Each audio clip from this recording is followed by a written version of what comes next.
The crimes of Israeli authorities continue unabated in the Middle East.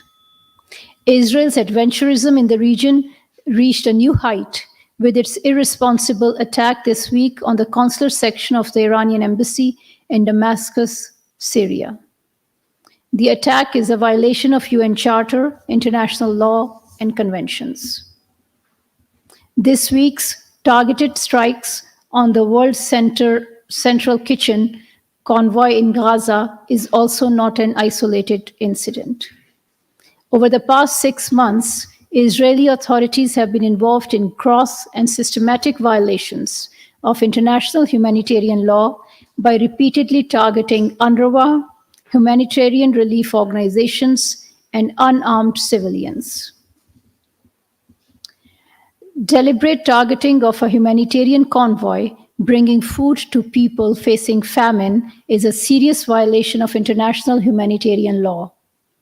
The attack has taken place at a time when Israel is creating hurdles in UNRWA's efforts to bring food and vital life-saving aid to the people of Gaza. We condemn these atrocities and call for international accountability of Israel for its crimes against humanity.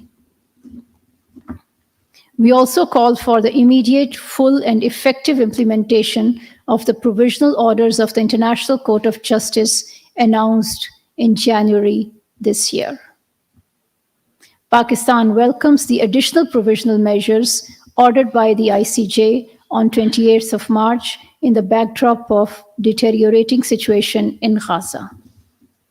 The latest ICJ ruling confirms further exacerbation of an already grave situation in Gaza, with famine setting in as a result of continued Israeli obstruction of humanitarian aid, food, and other basic necessities.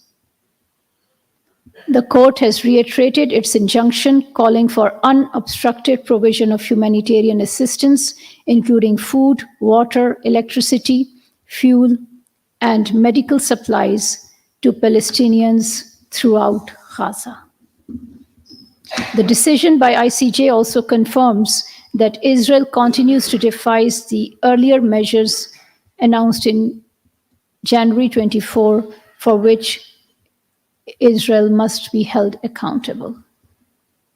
We also reiterate our call for the full and expeditious implementation of the UN Security Council Resolution 2728, adopted on 25th of March, leading to a permanent ceasefire, lifting of all barriers to the provision of humanitarian assistance, and ensuring protection of civilians throughout the Gaza Strip. As the holy month of Ramadan comes to an end, the Indian occupation authorities have once again decided to deny permission to hold Eid al-Fitr prayers at Eidgah in Srinagar. The chief cleric of Srinagar's historic Jama Mosque and senior Kashmiri leader, Mirwais Umar Farooq, has been placed under house detention in order to prevent him from attending an event held in the memory of his ancestors, late Mirwais Maulvi Muhammad Yusuf Shah. The Indian authorities are in the habit of enforcing such curbs in Srinagar for the past several years, imposing restrictions on Kashmiri religious leaders and restraining the Kashmiri public from congregating on special religious occasions have become pervasive in IIOJK. We urge the Indian authorities to respect the right of the people of IIOJK to peaceful assembly and to freely practice their religion. Pakistan will continue to extend political, diplomatic, and moral support to our Kashmiri brothers and sisters for the just and peaceful settlement of the Jammu and Kashmir dispute in accordance with the UN Security Council resolutions.